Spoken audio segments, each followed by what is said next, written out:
All right, so believe it or not, this video has already made a critical mistake. I'm going to talk about switching to Linux and the things that I've done with Linux in the last couple of months that you have probably heard a billion times from other YouTubers already. I'm way late to this game, but I'm going to give you a couple of my impressions of some of the distros that I tried. I'm going to give you my current stance on what my setup actually looks like, and then we'll get into just a couple of things about my thoughts about Linux in general and where I think we're going from here. Let's get started. Let me just start this video by saying I don't hate Linux. I'm going to, spoiler alert, tell you that the main workstation that I use every single day still doesn't run Linux, but that doesn't mean that I'm not using it every day. My server is running Raspberry Pi Lite or Debian server for pretty much all of my NAS needs, Pi-hole, all sorts of different things. I'm using, obviously, Android on my phone, Android on my emulation device. My laptop is running Debian because I don't need this laptop to really do anything else specific. At the end of the day, 80% of everything that I use, except for my wife and I's computer, are on Linux and use Linux in some capacity. I love the operating system, or the kernel, that is Linux, and the operating systems that we've chosen to use for our different things.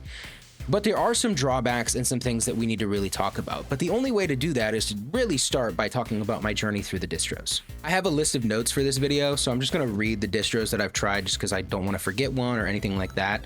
I did Mint, Pop! OS, Fedora, CachyOS, did like the slightest little dip into Ubuntu, so I called that like 4.5, and then I landed on Debian for pretty much everything that I'm trying to use. If you look at most of my system, my laptop is running Debian 13, my server is also running Debian 13 in a server format, and then both of my Raspberry Pis are running Raspberry Pi Lite, which is, I'm pretty sure, based on Debian. So I ended up settling on Debian, but that doesn't mean I didn't take a journey through a bunch of different distros. And really, if you look at the distros that I've tried, Mint, Pop! OS, and Debian, and Ubuntu, they're all based on or are Debian. So I really like Debian. If you haven't noticed, I really like how the base apt package manager works, and am able to find like a super big amount of support for it. And I think that's the big thing that I want to take away from like all of the distros that I tried is support. The things that I immediately kind of cached away and didn't start working on or didn't want to stay with for very long, those being Pop! OS, Fedora, and CachyOS, were because of their base of support. Now, Fedora, I will say, has a huge support base and is pretty much the only thing specifically built off of Red Hat running and being prepared to comparable corporate workflows, which as an IT professional, I should really try and get a handle on. But I'm not gonna lie to you, I just don't like the package manager. And it's really dumb because my entire life I've done sudo apt or apt blah blah blah, and I just can't learn DNF. I can't do it. I fuck it up every time. It pisses me off. And when I'm in a deep troubleshooting session on Linux, I don't want to have to fuck up my package manager all the time. And so I switched back to apt for my own sanity, and I never really looked back. Fedora has a fuck ton of support, and I'm very proud that it exists, and I'm very excited to learn more of it because I'm gonna have to for my corporate job, but it's just not for me on a regular basis. Now, the other ones that I meddled with, Pop! OS is unfortunately in the middle of running a beta for its desktop operating system, which is, it'll come to me, but it is kind of newer. It's got a lot of quirks, and when I was running a lot of things, I was like, okay, I need to actually put it through its paces and physically test drive it, and I didn't find that Pop! OS was just meeting me where I needed to be. And so I pivoted off Pop! OS, went to Fedora, liked Fedora, hated the package manager, moved on. CachyOS? I say that I tried CachyOS. I got to the live install because I can't, or the live ISO. I couldn't install it. For whatever reason, it wouldn't go on this Dell Latitude. And I don't know what that is. It could be a driver mismatch. It could be something I did wrong with the installer. I tried rebuilding the boot media like 1,000 times, and I could never get this thing to load onto my SSD and become an actual boot. And so Cachy just kind of fell off a cliff for me, and I pivoted to Ubuntu because I was like, okay, if I didn't like Fedora because of the package manager, Ubuntu is still using the package manager that I liked in apt, and it has server side, it has a whole backing. And the more I started reading about Ubuntu and the people that I listen to for Linux information, I'll leave a couple of their channels in the doobly-doo, they just they just aren't as happy with Canonical and Ubuntu as I'd feel comfortable with. And the energy that Ubuntu and a lot of the people who've interacted with Canonical and Ubuntu in recent years seems to start screaming more Microsoft than Linux. And so it kind of put me on edge of like, okay, I'm not going to jump the Windows ship to join another Windows-like ship in Ubuntu. And so at the core of the core of the core, because my Mint experience was magical, as it is for everyone, and Ubuntu used Debian, much like Mint, to build its base, so why not just try Debian Square? And let me tell you, when you go to the Debian webpage, please Debian, I understand you're a community distro and web development is not like a thing that you're like totally focused on right this second. Your website looks so bad. It's so bad. I get it's not your main focus, and I get you create an amazing product off of that, but I can't tell you how much your website sucks. It was the most horrifying experience I ever had looking at an installer, because I thought I was just on Pirate Bay again. I thought I was on this random thing that's going to give me 30 different viruses. LimeWire is going to corrupt my whole machine. I'm going to blow up another Gateway computer. Shout out to Gateway. Miss you, bro. And that's just not what it is at all. Debian is flawless. Debian is beautiful. Debian is stable. And that is the number one thing that it's known for all the time. Now, there are drawbacks to Debian stable, but the main thing that I really needed it to be was reliable, immediately available with all of the things that I needed it to work with, and the App Store just works. And that is kind of the distro lane that I ended up taking and all of the things that I ended up trying in my little Linux journey. So take with that what you will. And obviously, Fedora, I'm so sorry. I'm gonna get so much crap for just not learning DNF, but I can't. Apt is not better, but it is just what I know. And so that's where I'm sticking to it. Let me know what you guys think about my distro choices, and let's move on to the next section. So when you clicked on this video, you were not looking for somebody to come at this from the perspective of an IT professional or somebody with a lot of tech knowledge. You were saying, hey, I hate how Windows is operating right now. It's crashing all the time because of these AI features that they build in. It's doing all of these things that I don't really like at this point. Eventually, age verification is going to come for us all, but at the end of the day, you want to pivot off of Windows because Windows is pissing you off, or maybe you're pissed at Apple for macOS, which, fair enough, I guess. You're not coming at this from an IT perspective. You're coming at this from a, how easy will this be to pivot my entire lifestyle over to an operating system that, for all intents and purposes, the community is screaming from the rooftops is safer, better, and more optimized for you. And that's where I'm trying to take this pros cons list. I'm not trying to come at it and say, oh, well, if you just learn a few things, if you just get your CompTIA A+ really quick, you'll be fine. You'll be able to do what, like, I'm not expecting you to do that. This pros cons list is, hey, this is what this is good for right now. This is what is bad for right now. Here's my opinion, and take with that what you will. To start the pros cons list, if you work in a browser, you're using Google Chrome, you're using Google Docs and Google Drive and things like that in that world, if you're doing some sort of document processing, whether it's using LibreOffice with Word or Excel or similar programs to that, it's fine. It's perfect. It's stable. It's been doing it forever. Now, you won't be able to use like Microsoft Office, and if you need Microsoft Office, you're not thinking about pivoting from Windows because you are subservient to them completely, which sucks, and I hate that for you. But if you're just trying to do general word processing, general document and spreadsheet management, dude, Linux has been doing that forever. And if you need to do stuff in a browser, Google Chrome runs on the device. Mozilla Firefox runs on the device. Brave runs on the kernel. Like, it's all fine. Everything's fine. If you need a browser or you need document management, you're totally fine. Just pivot to Linux. If that's literally all you use your computer for, maybe you play a game here and there and it's all single player and it's all fine and dandy, you're mad chilling, and you should be on Linux. Download Bazite for your games, download Mint for your operating of all your other bullshit, and you're fine.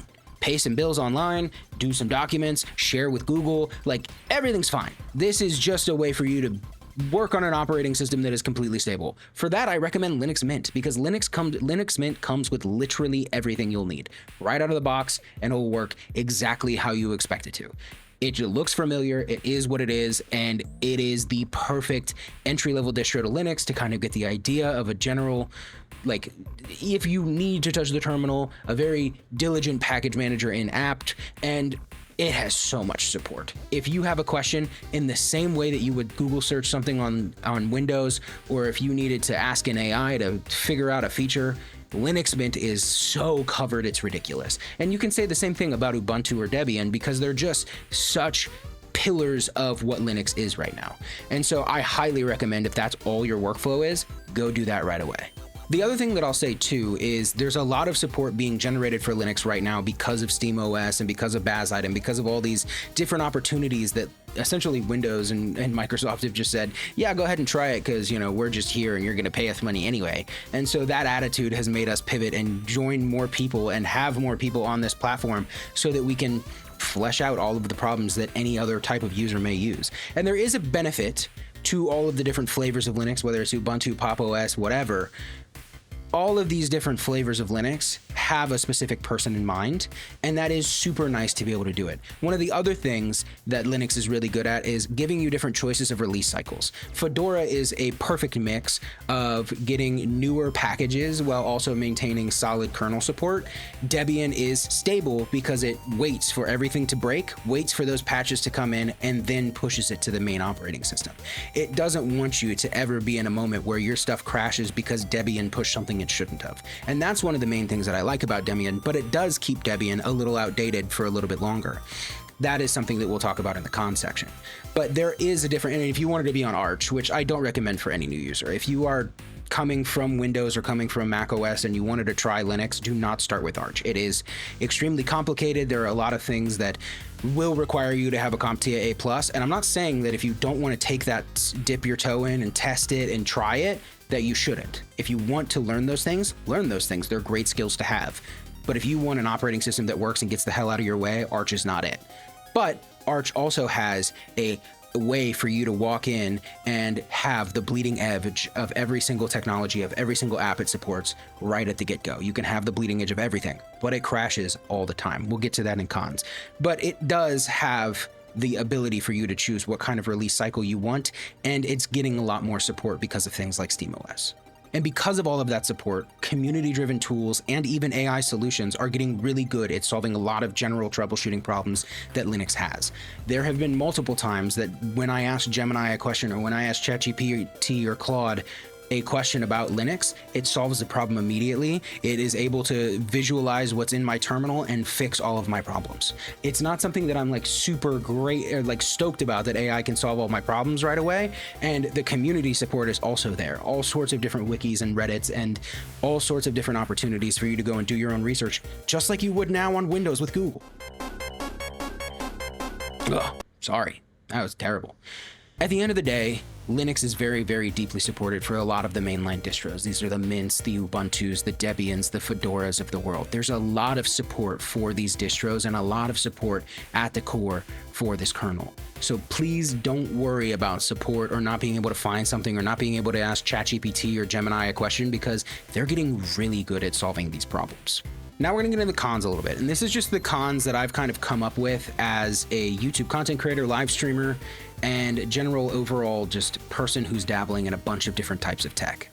The first thing I'll say is if you're a creative, you use the Adobe suite, or you have a specific workflow that you use right now to put out videos at a regularly intervaled basis, or you need clients and functionality to just work all the time, Linux isn't fully there for you yet. If you have the opportunity to trial run something or run it on a laptop and try a couple of your projects that way, you can. There are tools out there. Kdenlive is a pretty good nonlinear video editor. There are plenty of different web-based Photoshop type tools out there. GIMP exists, I guess. And there are, like, Audacity is also on Linux. Like, all of these different things can be done on Linux, don't get me wrong. I've watched too many videos of a lot of Linux purists that say, well, you can absolutely do these things on Linux. But for the working creative professional who's not doing it as a YouTube hobby, who has to constantly be using these types of softwares all the time in the Adobe suite or the DaVinci suite or Affinity suite, wherever you're at, it's not there yet. It's not there yet. I don't think Adobe will ever be there. And if you absolutely have subscribed and sold your soul to Adobe, it's never going to be for you. But if you're on one of these other types of systems, DaVinci Resolve kind of works. I've never personally got it to work on any of the machines I've tried it on. It's out there. It works. I don't know where these people are getting the magic sauce that I don't have, but I can't get DaVinci Resolve to work on Linux at all in any of the flavors that I've tried. It's possible. I'm not saying it's possible for everyone, but I'm saying it's possible to get it done. So if you're willing to pivot and put in a little bit more extra work than the rest of us to get Linux to work for you for creative, by all means take the attempt. But if you're more worried about the structure and the functionality that you need to make sure that you can give things out to clients, or you can make your YouTube videos or do whatever you need to do, Linux isn't there yet. I want it to be. I really, really desperately want it to be, but it's not there yet. The other thing that I'll say too is if you're not doing stuff, this is not for the people who are working in browser or working with like documents and stuff like that. If you're working with specific types of teams on a specific app that does run on Linux, I highly recommend you either structure the workflow in a way where you're all on the same distro, all on the same version, or don't even try it at all. If you're trying to be collaborative outside of a browser or document environment, and you need the same version of an app to be running, or you need the same version of whatever to be running at the same time, if you are all picking different flavors of Linux and you need them for other specific reasons outside of that actual workflow, I wouldn't even try running Linux in the first place. Because yes, you could download the Flatpak and you can have all the same version, but it may function differently in one package manager to another. It may function differently from one system to another, one distro to another. It is just not perfectly there for application-based collaboration, in my opinion, especially for video, audio, graphic projects that aren't using a browser. If you're using Google Docs, or you're using Google Drive, or you're using just genuine document editors, like at the end of the day, that works. It's fine. It does email. It does all of these different things. Like, you're fine on that front. And that's 90% of people's workflows. But if you have a very specific app that needs to be on the same version to be collaborative and uses specific types of project files, or you need specific things, consider doing it all on Debian Stable, or doing it all on Fedora, or doing it all on something that you're all on the same thing. And if that's not possible, I don't think it's for you. And in the same way that having a bunch of different flavors that can be specified for people is a super great thing to sell as a Linux community, it is also the detriment of the Linux community. There's a reason that the convenience of Windows and the convenience of macOS are so convenient. It's because it's the one thing that you have to offer. It is the, are you on Windows 11? Are you on macOS 26? Are you using exactly what is out right now? Are you using this flavor that we can all kind of understand together? The amount of complications that come from different distros, that come from different release cycles, that come from different versions of the kernel, different versions of apps because of package manager differences and things like that, is insane. And if you are willing to trial run these, ask your AI questions, and do all sorts of these different things to get those to operate, this con isn't really a con for you. But if you want something to work right out of the box, be able to immediately be compatible with every other version of Linux, that's not what Linux is about. It's never been what Linux is about.